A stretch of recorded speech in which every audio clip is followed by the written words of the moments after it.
Hello, welcome to my cake kitchen. I'm Gladys, and over here we make simple, informative tutorials. And good afternoon, good evening, good morning, wherever you are. Today we're making something very special. We're actually turning a lemon cake to a red velvet cake. Now I'm no magician, and it's not so much that I'm going to turn a lemon tangy cake to a red velvet cake. Actually, I'll explain my intention here today. I'm turning a lemon cake recipe, no adaptations. Actually, adaptations. I'll take that back.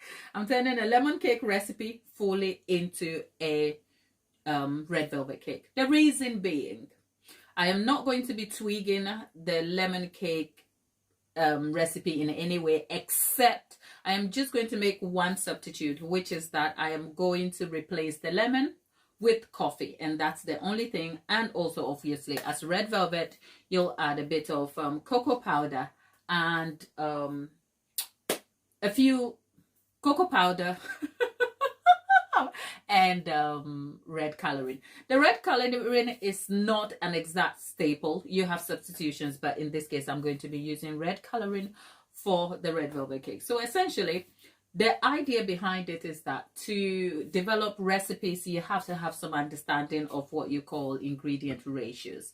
So the ratios of ingredients have to marry to give you your end result in terms of your dry ingredients, your liquid and fats and all sorts that are proportionally measured and adapted to marry together to create you the cake.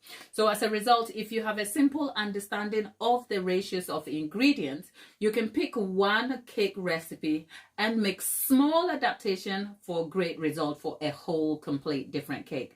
And that's the idea I am introducing here today. So the lemon cake recipe I have on this channel already. I have made it time and again. It's over here somewhere. I'll link it for you. And also it started with a lemon blueberry, and then I adapted it to a full lemon cake. Except I had a look at the recipe and I thought I could use this exact same recipe to recreate a red velvet by just introducing the small components of a red velvet cake. In this case, it is going to be the cocoa powder and red food coloring. Otherwise, the other ingredients that make the exact lemon cake are a complete staple with red velvet cake, which includes our flour, the sugar, the fat, the oils, the buttermilk, which is actually a good addition to red velvet cake. So simplistically, I've just explained my intention. I'm picking one recipe that has the same ingredient ratios and portions for one cake to create another cake, and hopefully we should yield ourselves some good results. That is the basis of developing recipes and understanding how recipes work. So it brings to focus the science or the knowledge of the science of recipes development. And I do this a lot behind the scenes to tweak my own recipes and adapt them to individual preferences where necessary. Except today I realized my niece asked me for a cake and I forgot about it. It's nearly 9:30 UK time. The cake is due for Saturday. I have a busy day tomorrow, so I thought I'll bring you along into my kitchen and then we can undertake this together. I will also be elaborating on some of my intentions around why I decided to do this. But this is not the only thing we are doing today. After making the red velvet cake, we'll be moving on to making some American buttercream. I'll be discussing ratios, consistency, use, and a few other tips that I know people have struggled with when it comes to the use of American buttercream. Hopefully at the end of the video, you get yourself some great results and you can use that for your own kitchen. In my chat here, there is Vicky, darling. How are you? It's great to have you back and I hope you are keeping well. Before we start anything, we obviously have to preheat our oven. I'll be talking you through ingredients, their uses here. We are just digging in. So let me just go and turn this to 180 degrees C. I have a home oven here, which is in the UK we use Celsius, so it's 180 degrees C. I'll be turning it down lower to about 165 to 170 for the bake time. In the meantime, this is what we have. So let's start with our ingredient. The good thing is that this recipe is super beginner friendly because I'm going to be making the recipe out of a hand mixer here. I've spoken about my disinterest about a hand mixer, and it is great to use if you don't have a stand mixer. But behind me here there are two mixers. There is a beginner friendly. The price has since gone up since I last bought it, and then there's the Kenwood XL. My other Kenwood that I enjoy so much is broken. I'll come back and tell you all about it. In the meantime, let's talk about the ingredients that are going to be used in this exact cake recipe, right? So I want to get everything in shot for you so we can talk through everything we need. I'll tell you about the coffee and this vinegar here.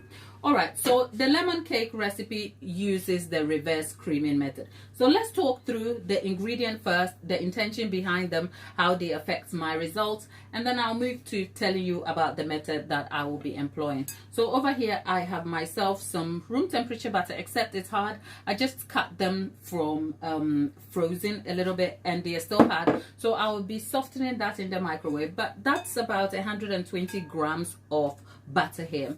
And with the butter we have self-raising flour. In the UK we do self-raising flour, which means that the flour comes with rising agents added to it already, so you don't need to add baking powder or baking soda, but depending on the recipe you can add a bit to kind of give it some lift, and I'll be adding a little bit of that. I think half a teaspoonful will help me. And then we have some sugar here. The sugar is about 320 grams, I believe.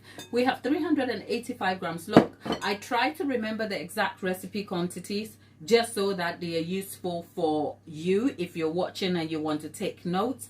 However, I'll leave details in the description box. And the only reason they are relevant right now is because this is the exact amount of recipe ingredients that are used in the lemon cake. So I just want to remember them just so that I can confirm. And then we have about 120 mils of oil here. We have buttermilk. Now, if I was just making the lemon cake, I would have a bit of lemon zest, maybe about 2 tablespoonfuls, which is about 6 lemons that are zested, and then about 60 mils of freshly squeezed lemon juice. Of course, we don't have that. So in place of the lemon, I am going to be using coffee, which is about 60 mils. And then I'm going to be replacing the zest in this case. Not that one is for the other, but we have cocoa powder for the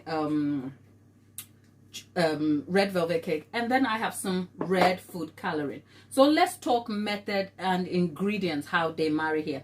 I am going to be using the reverse creaming method. If you've been on this channel, you know I have a red velvet cake recipe here. It is adaptable, it's super beginner friendly. I've made the original recipe and adapted it to be flavorful using oil and brown sugar, enhancing the flavor for you to enjoy, especially if you don't like the super sweetness but enjoy a kick of taste and flavor. I'll leave that in the description box. But this is the reverse creamy method, and the good thing about the reverse creamy method, simplistically comparing it to the creamy method, and just in case you don't know what the creamy method is, the creamy method is normally when you have the fat creamed with the sugar. In this case, the sugar crystals dig air pockets into the batter, creating air pockets, which helps the structure and rise of the cake, amongst many things.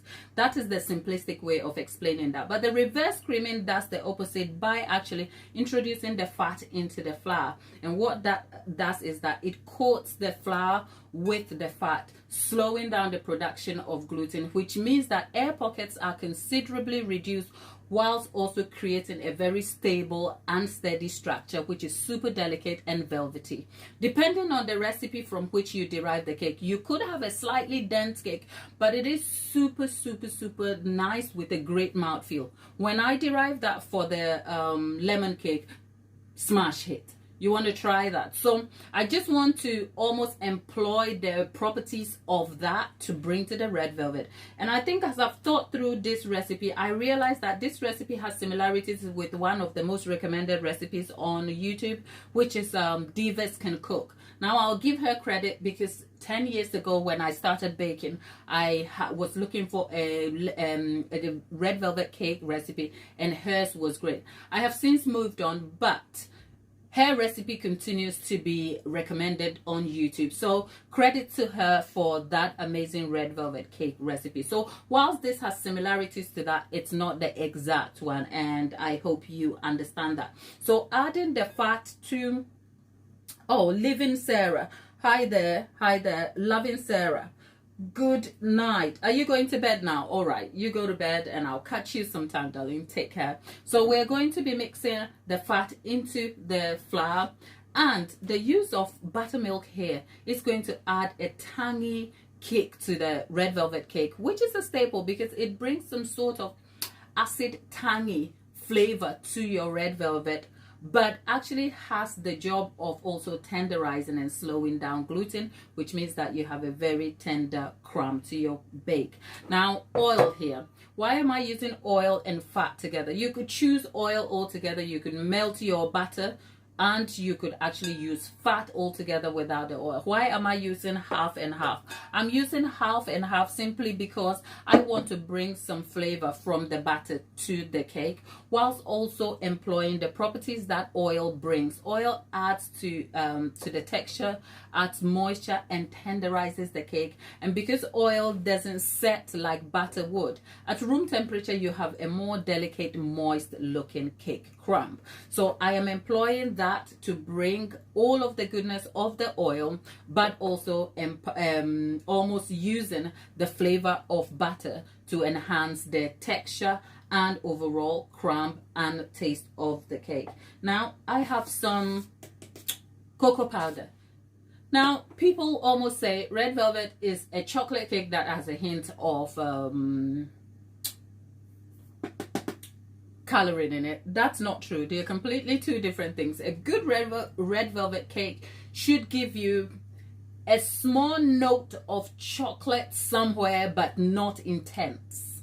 I hope that kind of makes sense. So anybody who thinks a red velvet cake is a chocolate cake with a hint of coloring it's not true. But that is just by the way. I'm not here to argue that point. I just know that a good red velvet cake is nothing like a chocolate cake, even though a good chocolate cake is amazing. Now, the substitute I was going to make directly here is that I am going to be replacing the lemon juice, which is 60 ml, with a hot boiling cup of 60 ml, exact quantity of coffee. So I'll be deriving that in the process. In the meantime, we've talked about the ingredient. Well, one last thing, we have vinegar. I normally employ cider vinegar, but today I have clear vinegar. You'll see how I use that in a moment. And I will also be adding a pinch of bicarbonate of soda, which also reacts with the buttermilk here to tenderize and also give my cake a good rise. I don't know why my brain is glitching, but it's 9:30. I've been up since 7 a.m. this morning and my day has been go, go, go, go. I'm extremely tired, so I hope you can forgive me for the glitches, but my hope is to bring you all the information about this recipe. So without having to kind of bang on, let's get our butters a little softer than we have it here. I'm just going to put it in the microwave here for 5 seconds. We have 5, 4, 3, 2, 1, 0. That's it. And let's see if we've had it soft enough. I'm just going to get myself a spatula here. Well, maybe I should have made it 10 seconds. So let it go back in there.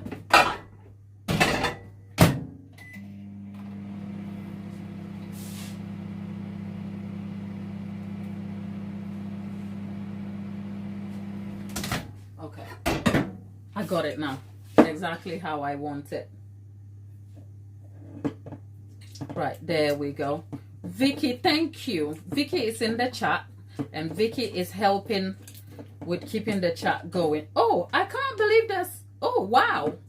Where are all you 27 people? Hello. Welcome to the stream. And if you're wondering what we're doing, we're turning a lemon cake recipe into a red velvet cake. So for starters, I am just going to add the flour, the sugar, and the butter together. And I don't want the flour to kind of jump at me. As you can see, I don't have my apron and I feel a little bit naked without it, because that's how you get a splatter of flour everywhere. So I am just going to mix that in slowly. And I have complained about the use of a hand mixer slightly, simply because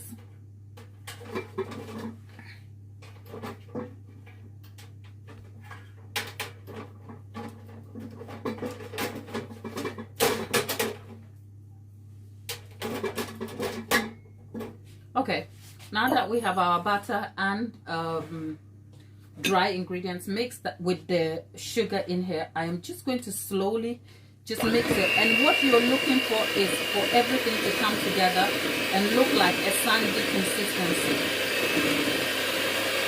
Now this is the reason why I don't like a hand mixer, because you can't control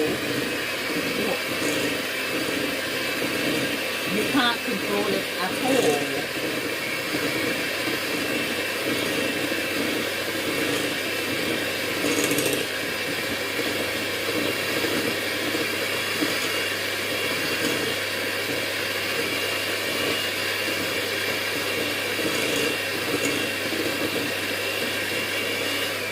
Okay, right.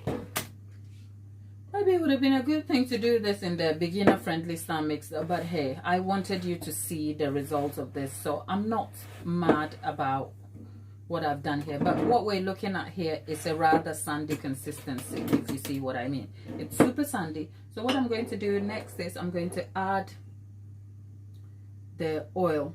Now I think when I was talking about the recipes, ingredients, I actually forgot the eggs. We know what eggs do in baking. Eggs add moisture, tenderizes, and also binds, right? So we have 5 eggs here, 5 large eggs. Measures about, is it 230, 240, something like that? I think 1 large egg will measure between 53 and 55. So we have about 230 to 250, I think. But I'll leave the correct measurement in the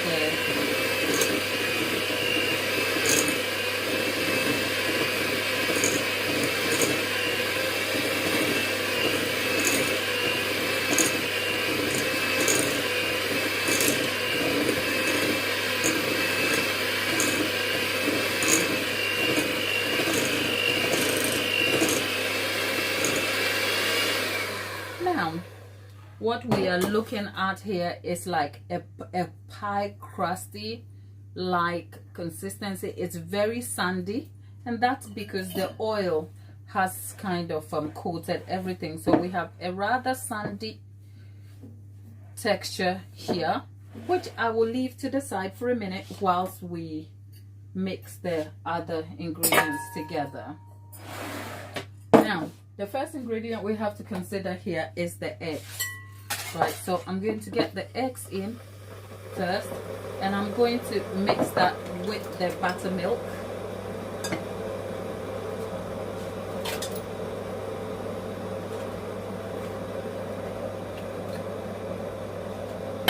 And into that is going to go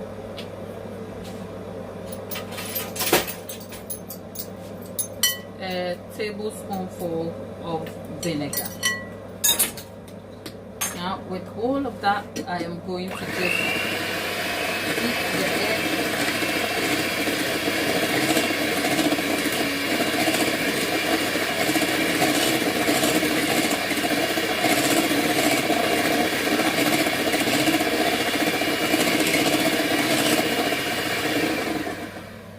Right.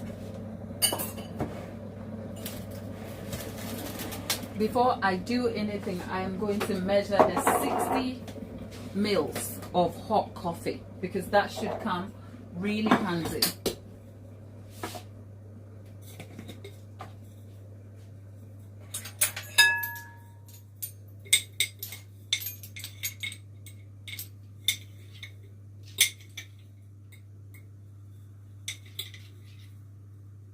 Five mils and 10. Right, that's 10 mils of coffee, 10 grams of coffee. That's a spoonful and we need 60. Right, got that. And what the coffee is going to do is, because this the recipe is going to have a touch of cocoa powder, which is what is required in red velvet, the coffee is going to enhance that, and also bloom. The hot coffee is going to enhance the hint of the chocolate to come through and settle properly in the recipe, whilst also equally blooming the cocoa in the recipe, and also rises the butter well. So it kind of brings a good texture and tenderizing effect to all of it. So I have a full tablespoonful and 2 of cocoa, and what I am going to do here is add the coffee just to loosen the batter up whilst blooming the cocoa, and I'm mixing all that. And the next thing that goes in, because you want to be careful when you're mixing this together, because once the hot coffee touches the eggs, it might cook it, right? Now I am mixing all this together. It looks a bit messy and doesn't look anything like a red velvet cake, but trust the process, okay? Now we are going to put some red food coloring. Now the subject of food coloring in red velvet cakes is a hot and contested subject. I am not here to answer questions on that. I am just adding red to my red velvet cake. You follow your own guidelines on the subject, and that's all I am going to say about it. But I'll leave details in the description box for you who needs to know a bit more. I know Dolly is probably like, I want to know. Dolly, hiya. Dolly in the chat, she is a friend of the channel and she is super engaged. She's always checking in. She has questions, and hey honey, I'm always here to answer. So that's how we are turning our red velvet cake. Look at that butter. It has come together, hasn't it? But the butter is looking a little bit lumpy over here. So let's try and get our mixer into action and beat this.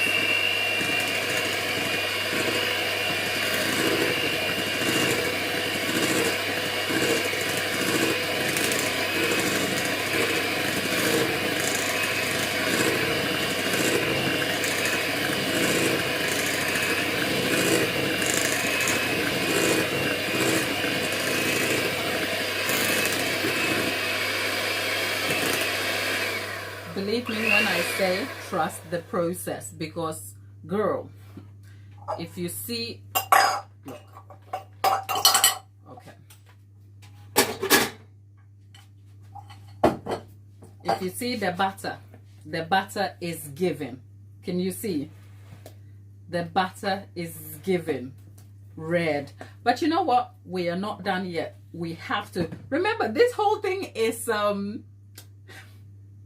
it's an experiment. If it doesn't work, we'll see, right? So let me just clear the worktop so we have a clean surface before we do anything else. The thing with red velvet is the color gets somewhere and it's going to look bloody. Like, why have you got to be like that, darling? Red velvet, why have you got to be so special? Me having a whole row with a cake recipe.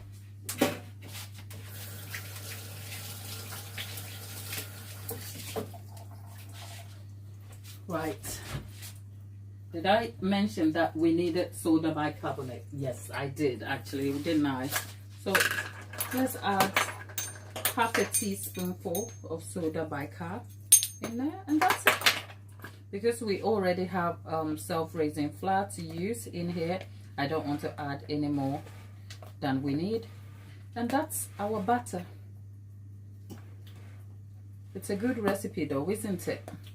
Well, when we finish baking, we will know. So I have already gone ahead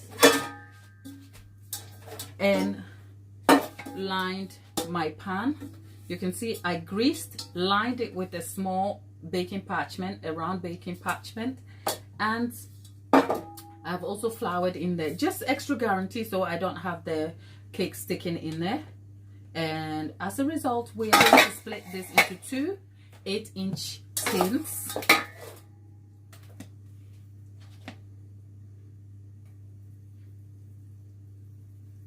If this yields similar results to the lemon cake that I made, I will be one happy baker, because that lemon cake was amazing. And guess what? I was here shouting about wanting to go give it to some ambulance people. I tell you who ended up with the lemon cake, my neighbors, and they were happy with that. And the postman, well, the postwoman, is it the postal person? What is it these days they say? Look at me delving into some unconventional territories. Right, if you're in the chat, let us hear about you, and I hope all of you are having a good day or have had a good day, depending on where you are in our side of the world. Well, the tip is that if you want to know if the butter is any good, taste it. And if the butter tastes good by itself raw, it is going to be good for the cake. So let's see. I like the flavor of this. It is a little intense. There's a kick to it, but we are done here. So when you derive your recipe, that's only one aspect of the process. What you want to do is make sure that your oven is functioning, and it is going to guarantee you best result. Great tip I have over here, I'll tell you. This is my tip for evenly baked cakes. Now, we already know the cake itself is going to yield us a very tender and even textured crumb without air pockets in it. It's very velvety, but we also want it to have a very even and less crusty crust on it, because when the heat in the oven bakes the cake dry, baking is what you call dry cooking. It uses dry heat, if you like, dry cooking. So if you put that in, it will bake no problem. But if you want to get an extra tenderness to your cake, put some water in the oven, the bottom of the oven. Because I have a convection fan oven, there are two types of oven. You can get the conventional oven that radiates heat in a steady fashion on top or bottom, or sometimes top and bottom. It's just one way. Whereas the convection fan oven radiates the heat around to kind of keep things moving. And if I put water in the oven, what it does is that it cools the air that moves in the oven, which means I have a very steady, slower cooking process, guaranteeing me a soft, tender bake that is more even and little less crusty, if you like. So that's a little bit of a tangent about the oven that you didn't ask for. But let's go and have our cake in, and then we'll see. This should bake about 55 minutes to an hour. Right, so there you go, in the middle of the oven, and there you go. Right, and I've reduced that down to 165 degree C over there. And that's the first part of our bake done. Now, whilst we wait for our cakes to bake, let's tidy up and start with the next phase, which is to make the buttercream. I'll be handing you all my buttercream tips over here. We're talking about my own struggles with American buttercream, what I am doing differently, what you can do to get great results. Let's just tidy up first, yeah?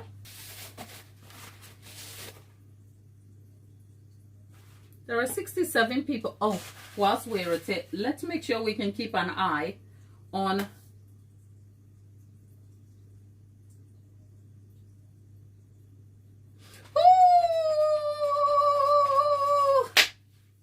why am I dancing? There's Anna in the chat.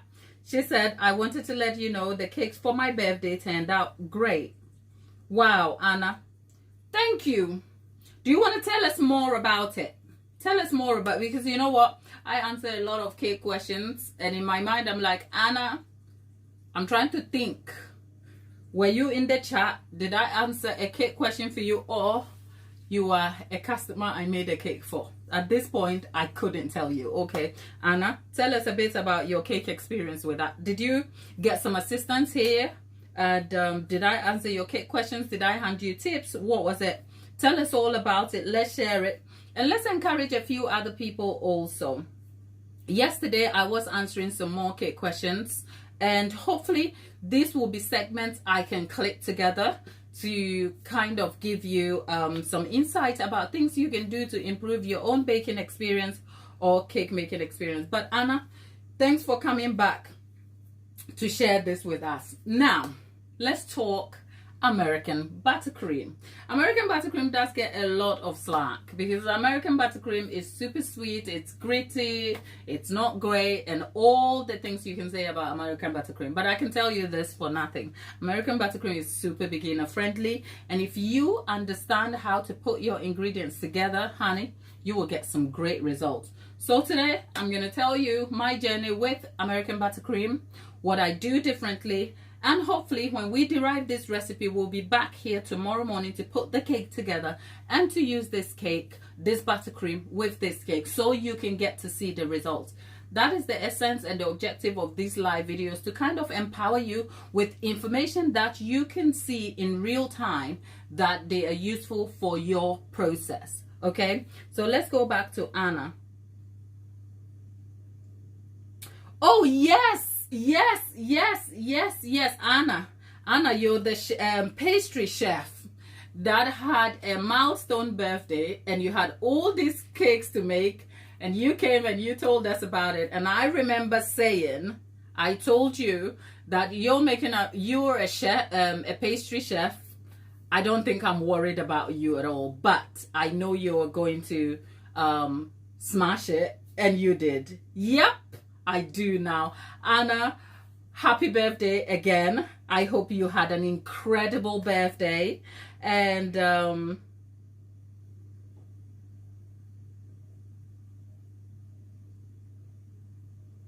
oh, Anna, incredible. So Anna is a pastry chef. That's the detail you shouldn't miss. But I think she took a break from baking for a little while, and then when she came back, she bakes. And then it was her birthday and she wanted to make a few massive cakes. So she came into Anna is a supporter of the channel and a friend in the community. So Anna was here, and I remember on a live we discussed this, and we were like, look girl, you'll be all right. And she goes and she smashes it, and she is back. Oh, Anna, I am so glad. I'm sure the memory of that and what you achieved on such a milestone birthday is something that will stick. So we are happy to celebrate you, and we are happy for the small part we played by just encouraging you. But it's all your effort.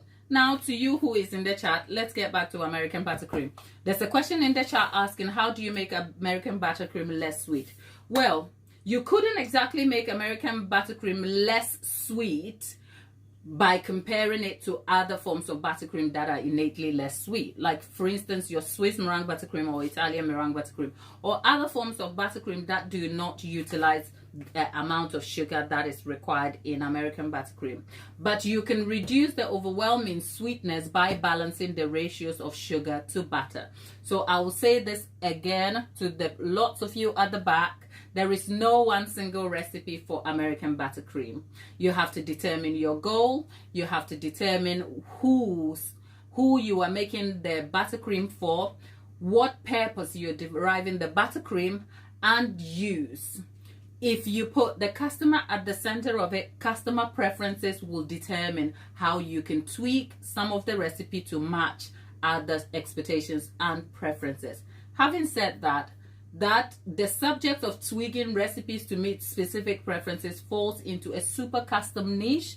So if you're a custom cake maker, prices will determine, and your mode and concept of business will determine how you provide these services. However, generally when you see an American buttercream online, you will find a ratio of 1:2. The ratio of 1:2 is simply set in this way: the amount of butter to the same parts, twice the same amount of sugar. So if we picked 100 grams of butter, we have 200 grams of sugar. It tends to work out that you will find 250 grams of butter to 500 grams of sugar.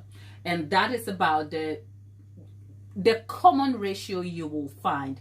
Methods vary generally, but they follow a similar principle. Beat or cream the butter to a very light, fluffy texture and introduce the sugar. You can add liquid to kind of adapt and change the texture a bit. It is neither here nor there. So for me, because I realized that American buttercream is super sweet and is too overwhelming for you, it is not my preferred buttercream of choice.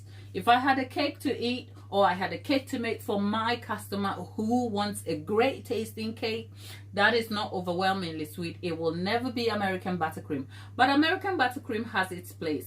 Like I said it receives a lot of flack on the market, but American buttercream in terms of stability is quite adaptable.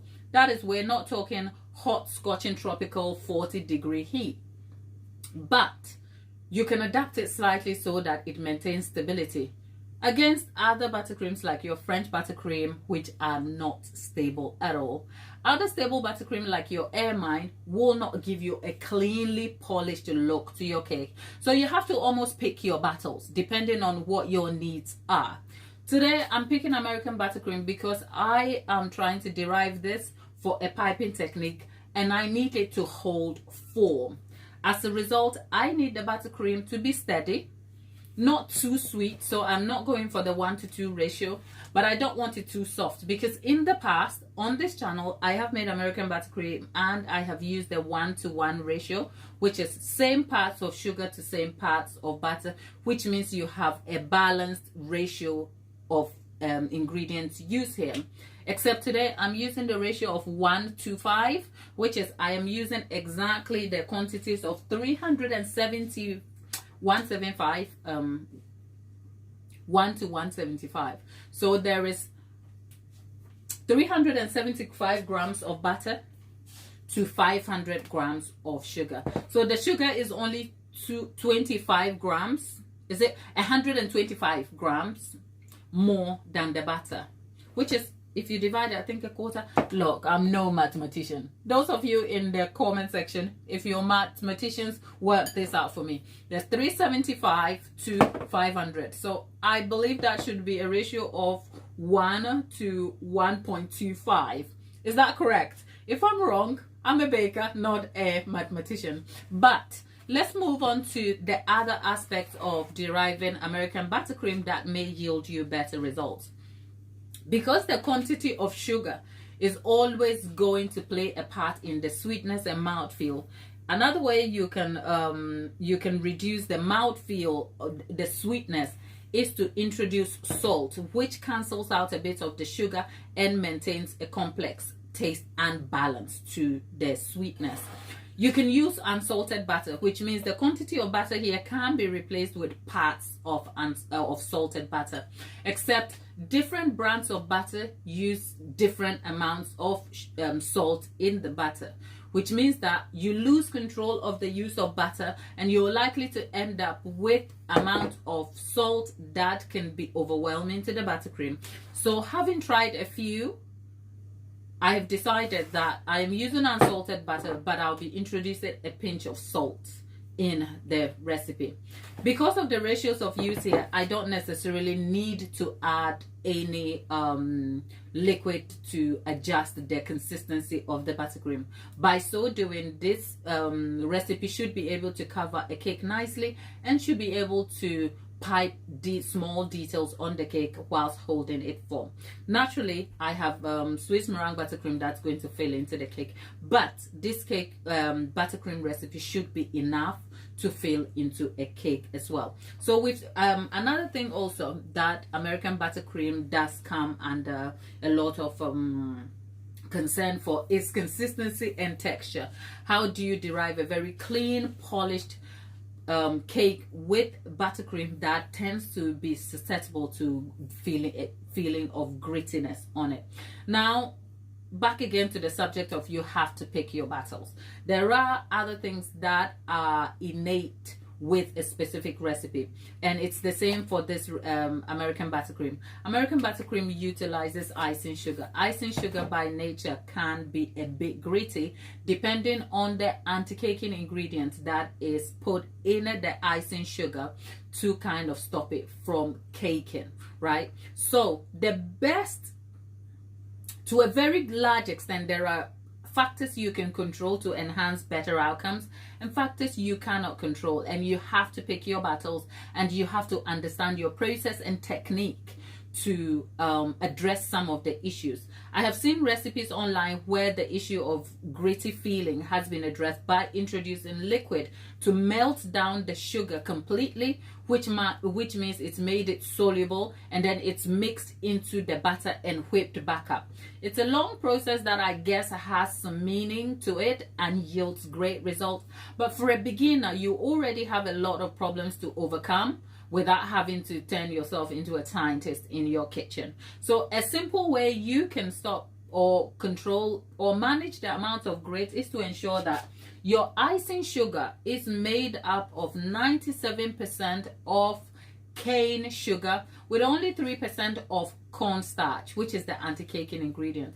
And cornstarch, as it appears, is finely milled, so it doesn't sort of contribute to the extreme gritty texture of your buttercream. And that's about something that can only be controlled to the extent of where you source your ingredients and the brands that are available to you. Over here in the UK, Tate and Lyle from Costco, the Tate and Lyle sugarcane icing is great for this result.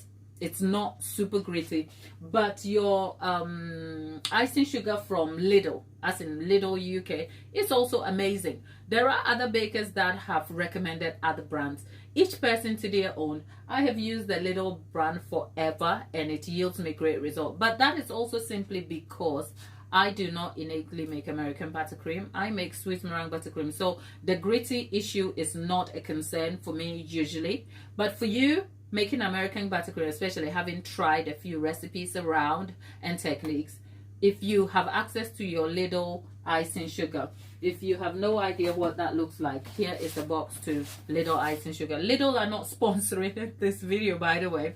I am just recommending products that are useful for you, that will yield you great results and make sure that you have the best outcome from your experience. So that's enough about the recipe ingredients, which is essentially, we've spent the last hours talking about sugar and all of that. Now let's talk butter. Buttercream. The name is self-serving, isn't it? You derive buttercream out of butter. Butter is the base of buttercream, and the consistency of butter will matter to the yield of buttercream you create, right? And not a lot of thought is given to that a lot, especially in recipes that you'll find online. So if you happen to fall into the category of seeking a recipe out, make sure you find a creator who is giving you the precise information about the technique, the process, the ingredient details, and how those combine, because understanding that will help yield you great results in your kitchen. And I'm still constantly surprised by the amount of questions I get about American buttercream, and some days I kind of shake my head, but then again, having baked 10 years and even deriving professional standard buttercream, I struggle with American buttercream. So we all don't know it. So this is a little assurance over there to say, don't you worry if you have problems. But talking about the butter, you want to make sure your butter is soft. Now, this is supposed to be room temperature butter, but it's cold today. So this butter has been sitting outside for a little while. And as you can see, it is soft. And I could do this. I could use this, but preferably I want my butter to be spreadable. A quick test I have done on here without banging on about it is to make sure that, think about your butter as the butter you are spreading on a slice of bread. You don't have to apply too much pressure before the spread happens. That's the kind of consistency of butter you want. So I am going to hasten that process very quickly, because this is not spreadable at all. This is still hard butter. And whilst this will work on a sunny day, it's cold today, and this is not the consistency I want. So I'm going to leave that in the microwave, let's say at 10-second bursts, and let's see. When I derive the consistency, I will let you know.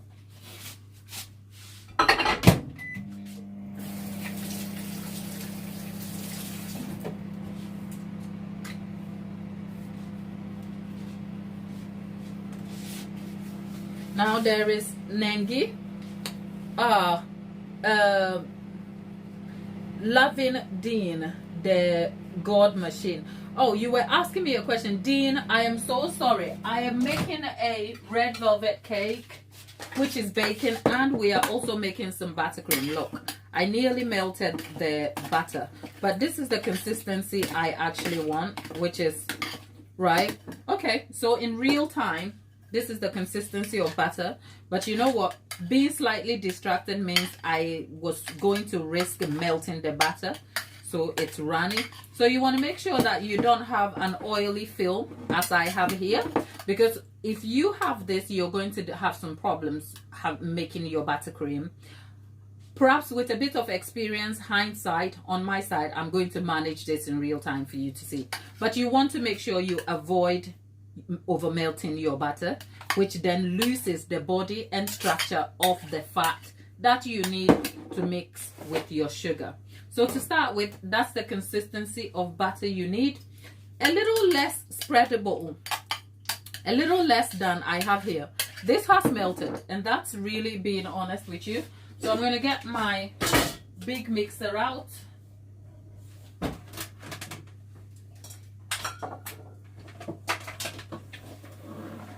And we're going to start the process. It's funny to think American buttercream is simply butter and sugar whipped together, but you have to nail the technique and process right. Otherwise, you don't get the results you need. So I'm going to show you all of that. Hopefully, that should help you in your journey. The good thing is that we're going to be able to color it, and we're going to be able to use it tomorrow to cover and type on this cake. So the 375 grams of butter goes in here.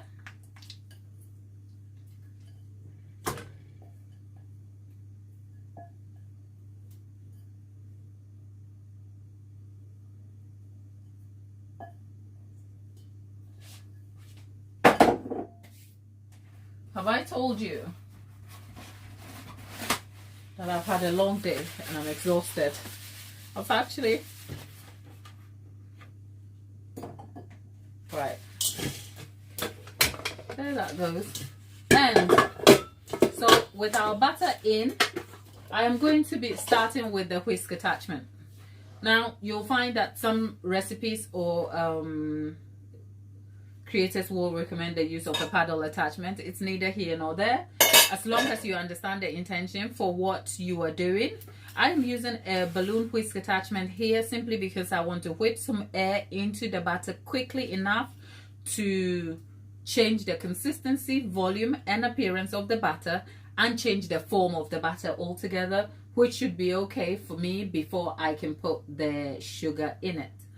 By using the balloon whisk, innately I will have a problem that I have to correct later on, because by using the balloon whisk, I am naturally going to whip too much air in it, which will create air pockets, which means if I don't solve that problem, I will eventually have buttercream that will not smooth out nicely on a cake.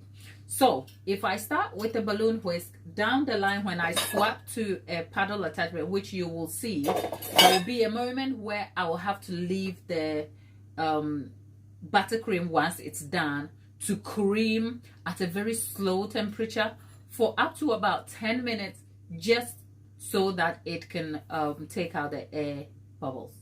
I hope that makes sense. So that's the intention for using the balloon whisk. But yes, I'm going to do that.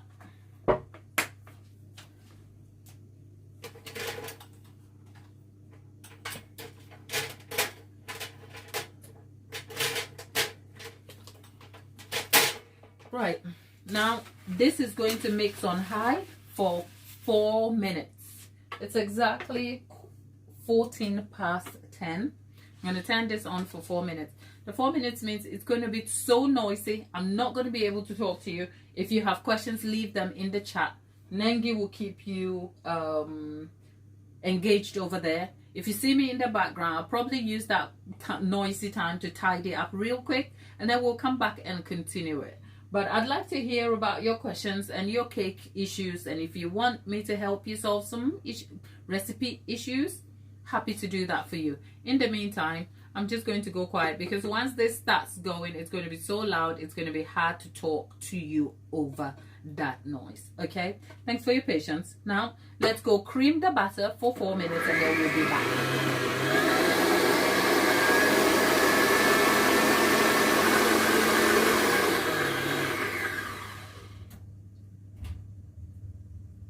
Well, we turned the mixer on at 14 past, and it's 2 minutes. It's exactly 3 minutes.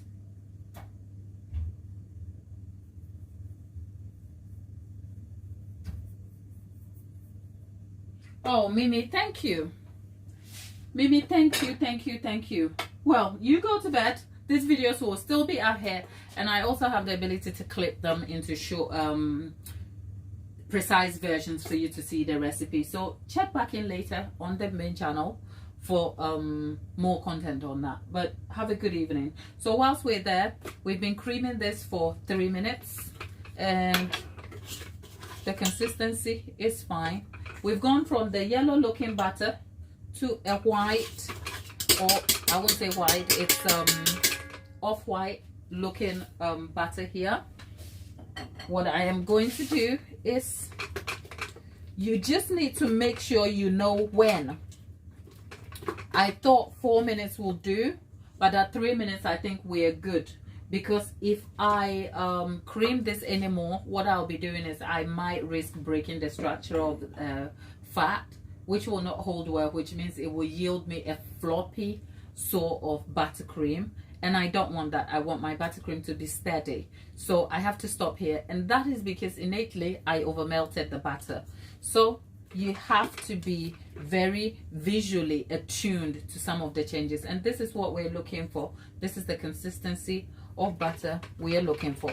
You may not be able to get rid of the yellow lining, as in the off yellow tone to it, and that's because sometimes some brands would add coloring to butter, or because the way butter is churned, it yields yellow undertones, and that's okay. You can add some whitener, as in, look at me. Can you tell I am not with it? So all our sugar has gone in, and all I am doing is trying to mix the sugar.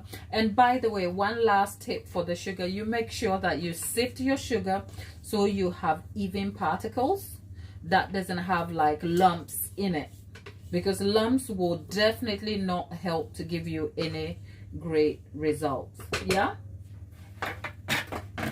now this is where I'll add a pinch of salt so that it kind of creams together, because I'm not going to add liquid into it, so the salt must as well go in. Now it's neither here nor there. The thing with the salt is that you can adapt it to your own taste preference to kind of balance the sweetness for you. So just a pinch here is fine by me, and right away I am going to be swapping to a paddle attachment to mix the rest. Yeah, so you want to be careful because there's still icing sugar in. If I set this on high, we're going to probably get a gush or a splatter of icing sugar, and we don't want that drama. So I'm going to leave this to mix slowly whilst I get the bits of my batter here. I don't want to lose my batter, so let me wash my hands before you all come for me.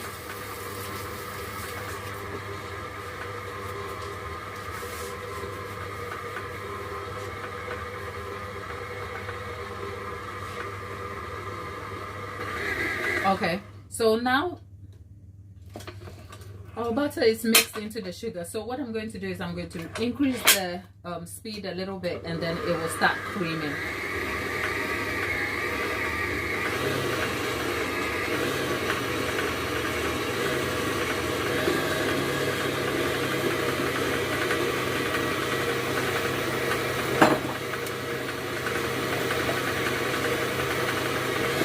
Now in terms of timing, we have 21 here. So let's do this for 4 minutes at 2 minute intervals. But most importantly, keeping an eye. The timing is sort of a guide for you to see so that you can keep an eye on time and how things develop. But your most important clue to yielding best results will be having an understanding of the visual cues that will indicate change for you. So we have 22:21, which is 10:21. Let's cream it for 2 minutes and we'll be back to have a look. It is creaming at medium high speed of 3.5 here.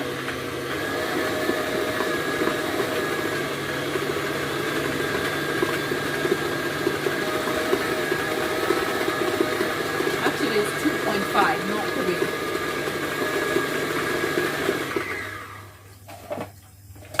Oh gosh. Right. So we have 2 minutes in. Let's have a look at what we have here. I have water running. So 2 minutes in, and let's have a look at what the consistency looks like.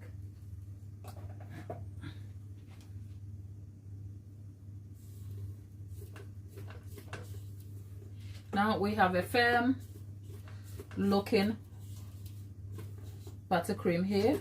It is super firm because you see it is so firm it looks like butter and just sugar mixed together. Obviously the sugar, there are parts of the sugar underneath the bowl that hasn't mixed. Now I just want to touch this with my hand. Because of the ratio of sugar to butter, it has a very smooth buttery mouthfeel, but you can almost feel the lump of butter.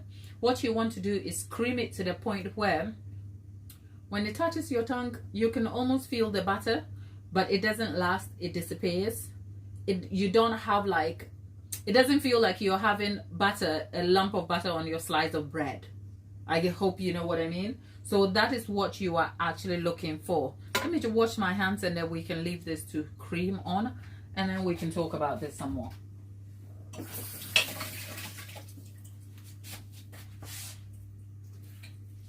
So with that observation, I am just going to scrape the bottom of the bowl,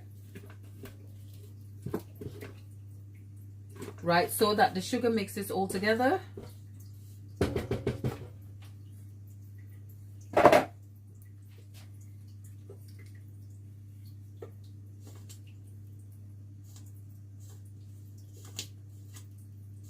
Right, and we are going to let this mix again.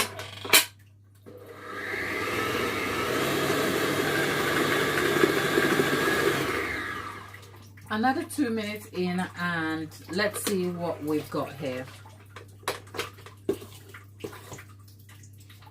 This is what we've got. Weather conditions will affect the consistency of your final buttercream when it is made, because if it was sunny outside and it's very hot in the kitchen, obviously as it's creaming, everything is warming up, so it will melt the butter as it goes, and this has a tendency to affect the consistency of your buttercream, so you want to be very mindful about that. But let me just have a look, because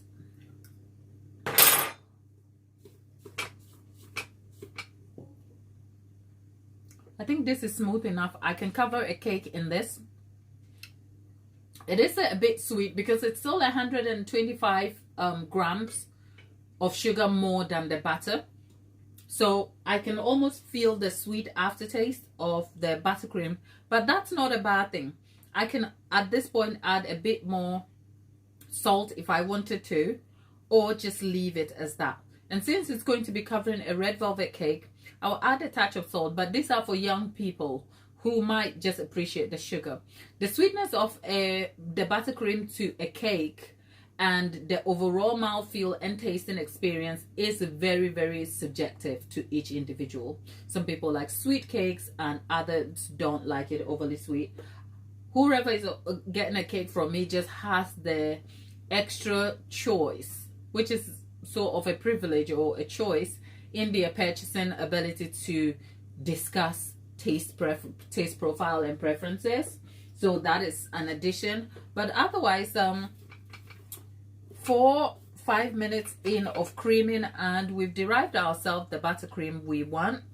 Except I am going to have to leave this to cream on slow for maybe another 3 to 5 minutes. At this point, it is neither here nor there, because even if I do cream it on slow for that time and the buttercream becomes floppy, it will set for me to use by morning. My aim is not to kind of get there though, as in get it floppy, but the consistency is fairly steady at this point, and that is all I need. So if we're talking about simple American buttercream recipe, this is the guide. These are the instructions you need. I'm just going to leave it to cream a bit more on slow. So I'm going to move the mixer from the front here. And then in the meantime, if you have further questions for me, I can take them. And then hopefully we'll come back and use the buttercream in the morning or sometime tomorrow, so that you will get to see the entire experience of the making and the use of this buttercream. In the meantime, I've got a favor to ask you. There is 41 people in the chat and there is only 11 likes. Now, if you like the video for the information, value, and content I've delivered to you today, you are helping tell YouTube that I've done my job, I've given you value, I have entertained you, and that YouTube can put this in front of other people. Don't forget, we also have a red velvet cake that I adapted, which is baking. There is Corolla, hi there. There's 53 of you. I know it's evening in some parts of the world and different places. It's a complete utter pleasure and privilege to have you all. But whilst you're at it, do like the video. Be kind to support the channel. It's a no-cost way of supporting the channel whilst also keeping me encouraged to be here. It cost me my time to be here with you. I'm not complaining though, okay? But talking about the buttercream, let's scrape the sides and move the mixer to the back whilst it sort of finishes the creaming. There is 60 people out there. All 60 of you. Did you just land here? What brought you here? Hello, hello, all 60. Oh, God, it's exciting. If I told you I wasn't feeling well, would you believe me? I'm not trying to guilt trip you, okay? I have pain in my hip and my rib. And yes, I'm out here baking with you guys. Thank you, Nengi.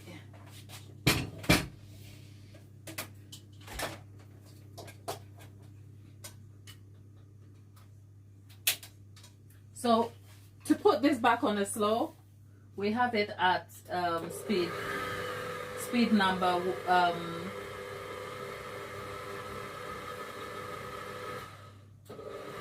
it's not even speed 1, it's minimum speed, as in Angela, hi there, great to have you here this evening. Good evening.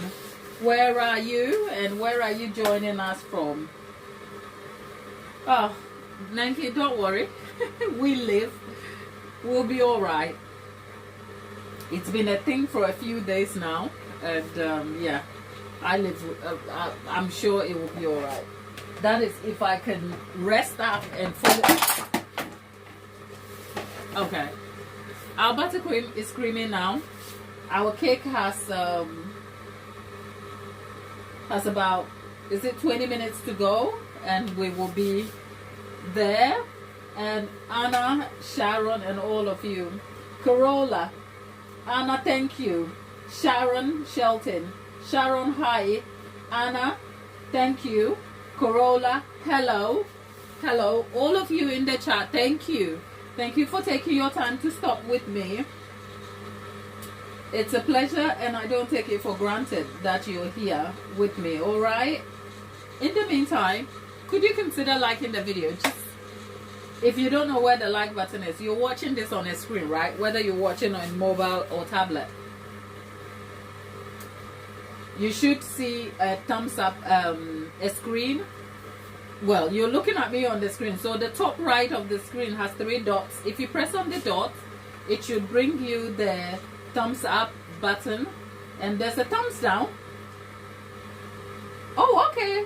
Ange from Bronx. How is New York? Is there traffic in New York? No. We're not trying to start that conversation here. Okay? There was a famous couple that said they were in a car chase.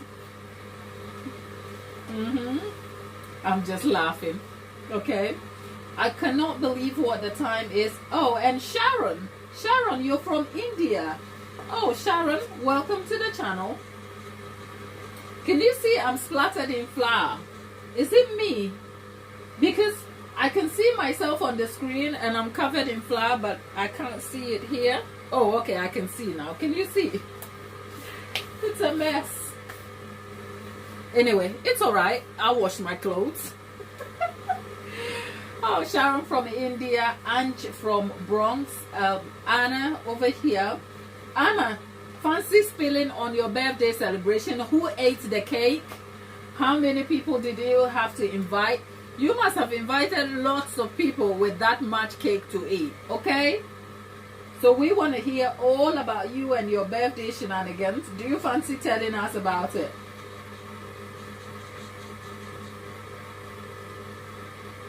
I know, Anna. Fumi? Fumi? Oh, thank you, Fumi. Thank you for being here. Fumi, I know somebody who is from Ireland and they are lurking in the chat. See if you can identify them. I am sort of the baker that wants to turn my look into the oven before everything finishes cooking. So if you're just joining us, I'll tell you what I did. There's 61 of you people. Be kind and supportive to the channel. If you're watching on screen, on the top right, there are 3 dots. If you click on the dot, it should bring you the thumbs up, thumbs down. Just register your interest and support the channel. But that said, if you just, oh, okay. That said, I was just going to tell you about what we were doing if you're just joining us. So we took a lemon cake recipe and we turned that lemon cake to a red velvet using the exact quantities of ingredients that apply and substituted the exact quantities of substitutions. So for instance, I think the ingredients for lemon cake are exactly the same except for lemon juice. So in place of the lemon juice that makes the lemon cake, we replaced it with the same quantity of coffee for our red velvet cake. For the lemon zest, the 2 tablespoonfuls of lemon zest, we added 2 tablespoonfuls of cocoa powder. Then we brought a spoonful of vinegar to the red velvet cake. And I explained it at the beginning saying it's a thing of proportions. Our cake is going to be baking for an hour. It's already been in for close to 40 minutes. So we have another 20 minutes to go, and that is what we're baking. So we made a lemon cake into a red velvet cake, and we also made some American buttercream, which is what is going to cover our cake tomorrow. That said, there is Fumi in the chat, there's Nengim, there is Sharon, there is Anna. Anna is a friend to the channel, and Anna recently celebrated her 50th birthday where she made some massive cakes. So she's telling us about it. She had 40 people, all friends and family, and everyone was surprised that she made gluten-free red velvet cake. Oh, okay. Everybody was surprised she made gluten-free red velvet cake, 5 of those. So we are just catching up on that. Anna, did you use gluten-free flour, as in the online bought flour, or you made your own flour?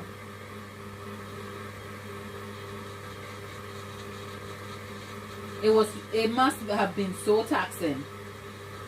But then again, you were a pastry chef. Thank you to all of you who have liked, to all of you who have given me 16 likes to the video.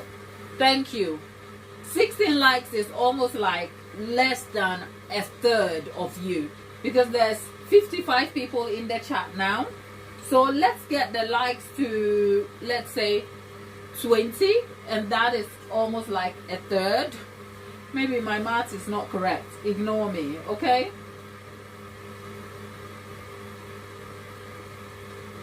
But otherwise, we are swapping a few ingredients around, and 40 minutes in, I am a little bit impatient, but let's go.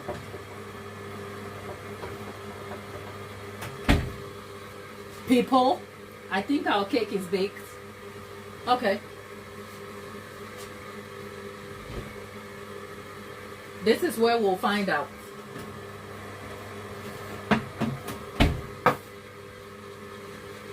Let's put a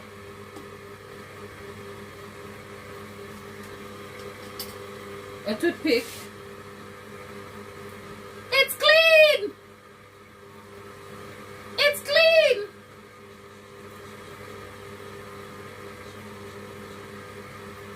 We made it. Okay.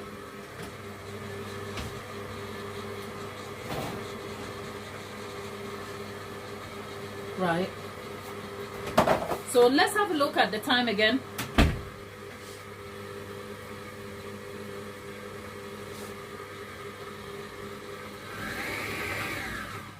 Okay. So whilst our buttercream has stopped creaming, our cakes have been baking for 40 minutes. Let's check and get it out.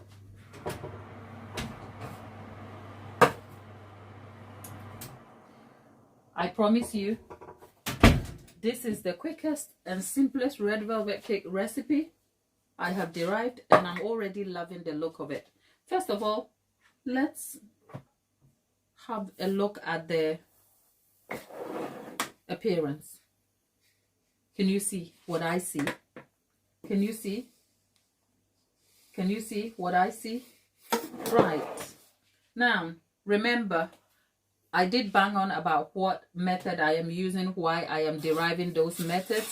So let's go and check for all of that. What I am doing is I am using the spatula to pry the cake from the side so they don't stick. And let's get ourselves a tray.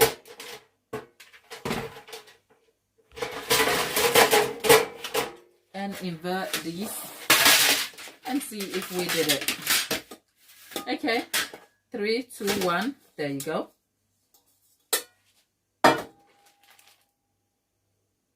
Wow.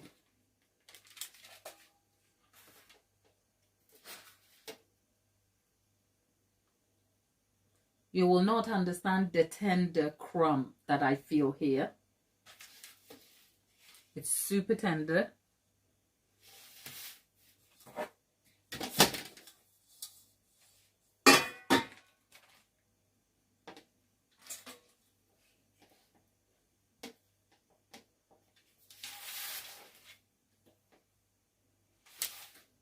And there you have it. We turned our lemon cake recipe to a complete red velvet cake. The crumb is very delicate. It's a hot, so I won't be able to do anything about it. I can't taste it. I can't do anything just to prove how good this recipe has yielded. But take it from me, for someone who's baked for almost 10 years and counting, who on average bakes up to about 3-4 times a week, who tests recipes, it doesn't get any better than this. It is delicate. It is soft textured. When the cake comes out and the crust is soft, you know you have yourself a good cake. And considering the results of a reverse creaming, I will wait for this cake to cool on a countertop completely.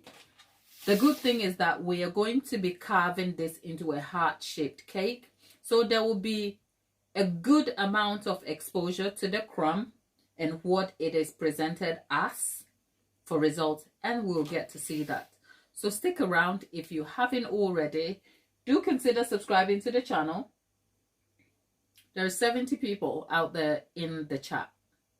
Now let's see how many likes we have. 16. There's 70 of you. Now if we split 70 into 3 groups, there's groups of 20. So not even a third care enough. Now I'm going to guilt trip you. If you like the red velvet cake, do consider giving the video a like. In the meantime, let's leave the red velvet cake here. And there is Marco and Delaney. Delaney, my happy place. Delaney, you just got home, darling. How are you? What did you miss? Delaney, you missed our red velvet cake recipe and you missed our American buttercream recipe. But outside of that, you haven't missed much. The video will be live for you to see when you are ready and settled. That is fine. Marco is from Croatia. Oh, Marco, welcome to the channel. It's great to have you. Marco, is it your first time here? Look, we have another 10 minutes to go. So people, let's have a look at the cake whilst we're at it. In the meantime, keep your comments coming. Keep your chats going. There is Anna in the chat. There is Nengi. There is Fumi, Marco, Delaney.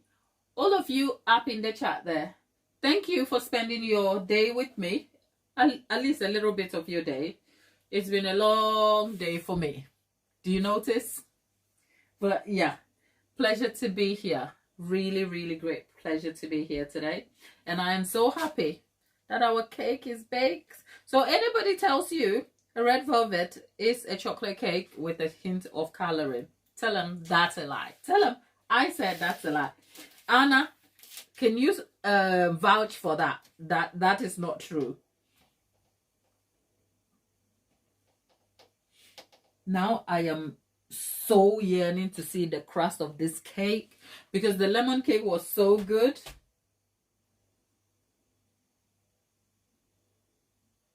Oh, soul shine for Jesus Christ. Come on, girl. Let's shout Jesus is out here, okay? Soul shine for Jesus. Thank you for being here. Oh, stay around. Stay around. You have more cake. Thank you, Wendy. Wendy, thank you for being here. Okay, right. Anna is a pastry chef, and Anna is validating the fact that anybody tells you chocolate cake, a red velvet cake is a chocolate cake with a hint of what? With a hint of color. It's a lie. Okay? Big fat lie. And I'm standing there with 10 toes on this. I will die on that hill. I'm feeling a little bit animated, isn't it? No, it's not that serious. Okay? Okay? You go do you. Okay? Go derive your chocolate cake recipe and put some coloring in and just do you. Okay? I'm kidding. A good red velvet cake is certainly not just the chocolate. It has a note of chocolate tones to it, which is what we have done here by enhancing it with the coffee, which has brought some tenderizing properties from the hot boiling water and all of that. But if you want to check the recipe, the video will be out here live for you to see anytime. So do make an effort to see that.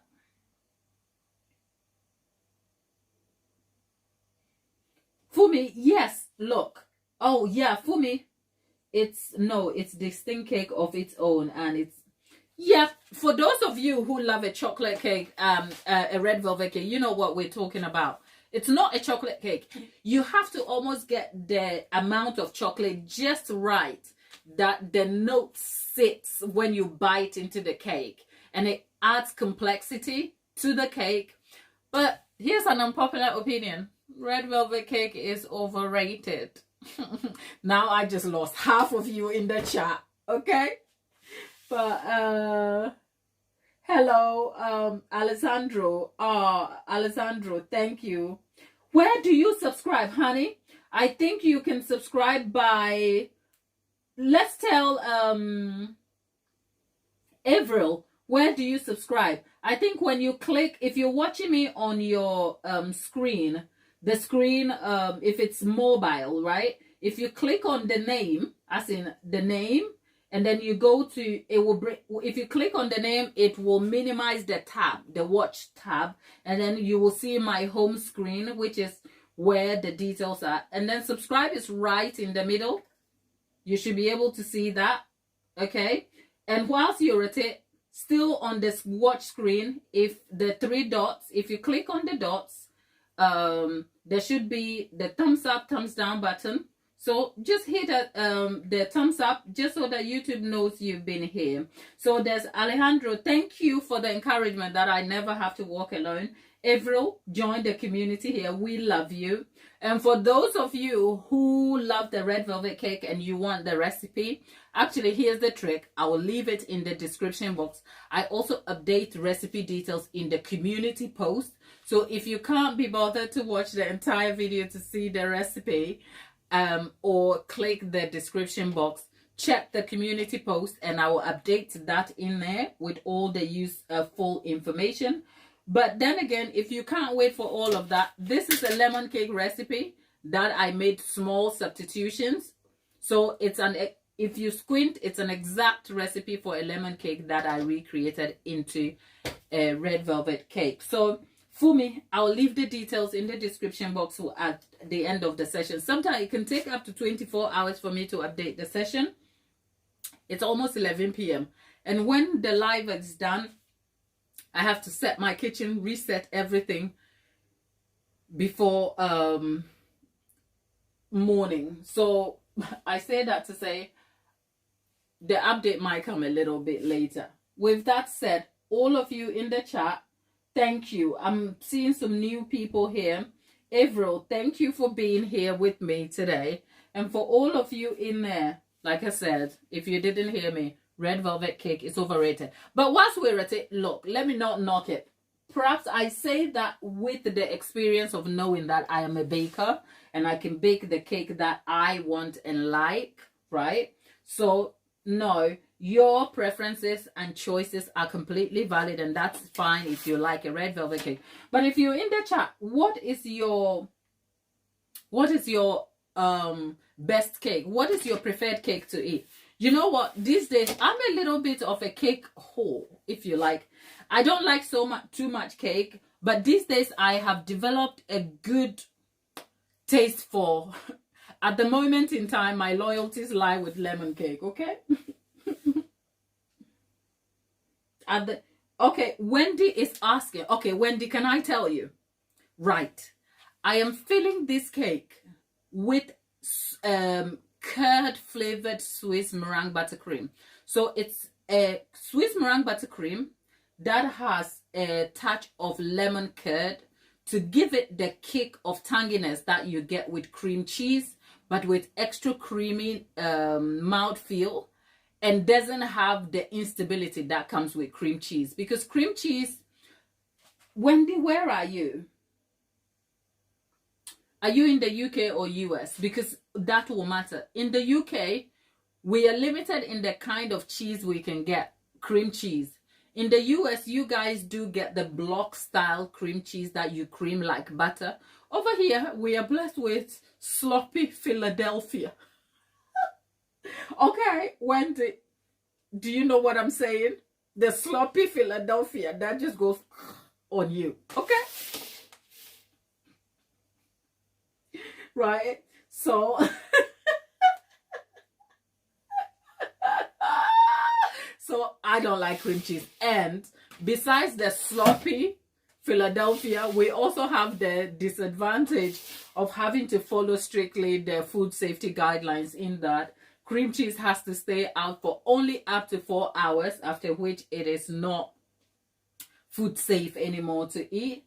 So cream cheese is not my thing. I'm like, I'll pass. But I have found ways to bring the tangy flavor of cream cheese to similar buttercream. So this cake is going to be filled with Swiss meringue buttercream.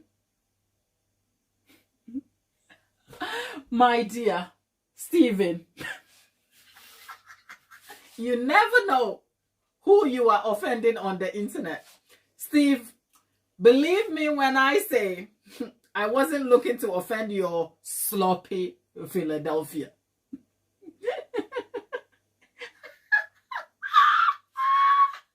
Now I have to justify my position. Right. Now I think you people in Philadelphia, Steve, you should leave the charge so that you guys will get up in arms and get your name scrapped off that sloppy cream cheese brand over here. Okay? Because I don't know which part of Philadelphia that sloppy mess comes from. It's no good. It's all right when you want to spread it on your toast though. Ooh, the stuff is yum. But not for cakes. It will be sloppy. It'll be like this. And it's like, why?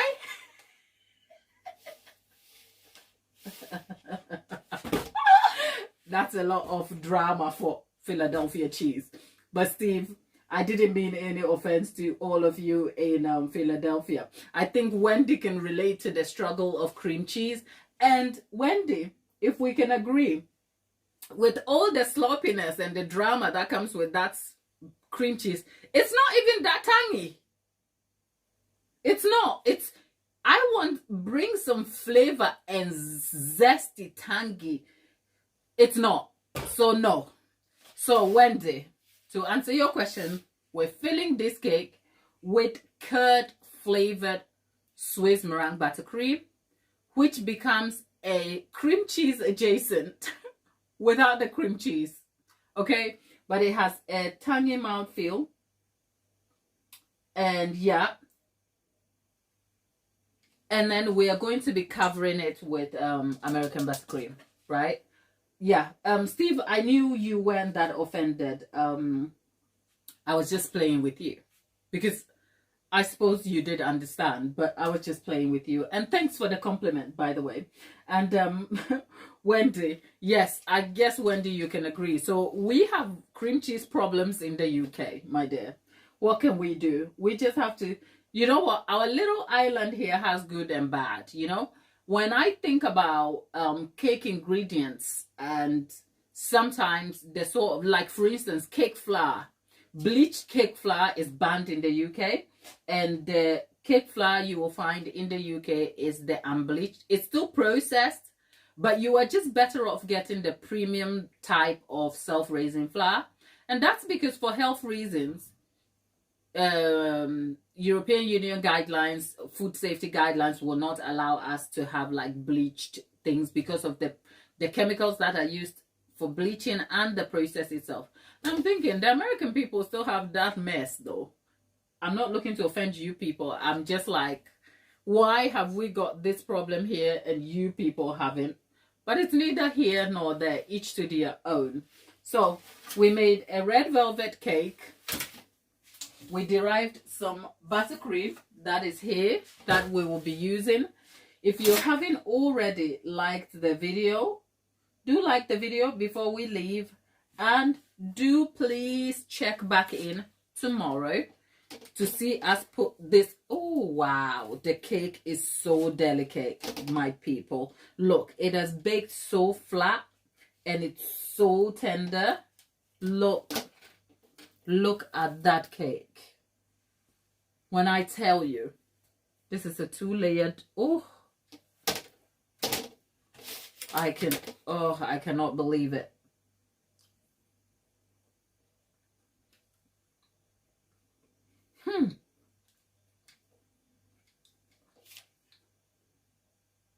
It does look it. The part where I pinched, let's look.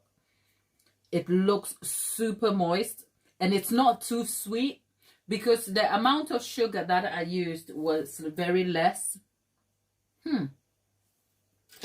I cannot wait to carve this out to the heart shaped. It's going to be carved into a 7-inch heart shape, and I'm going to be using ganache disc to do that. So we will have some crust and crumb left, and I'll probably be digging it in tomorrow, and that will be my breakfast. Hopefully not, because I did kid myself and I picked myself some healthy kefir that I was going to be having with some fresh fruits, but don't ask me about it, okay, people?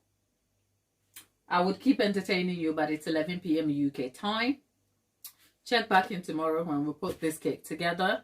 The recipes, details, and resources with links will be left in the description box. For all of you who have spent your time with me this evening, good night and take care.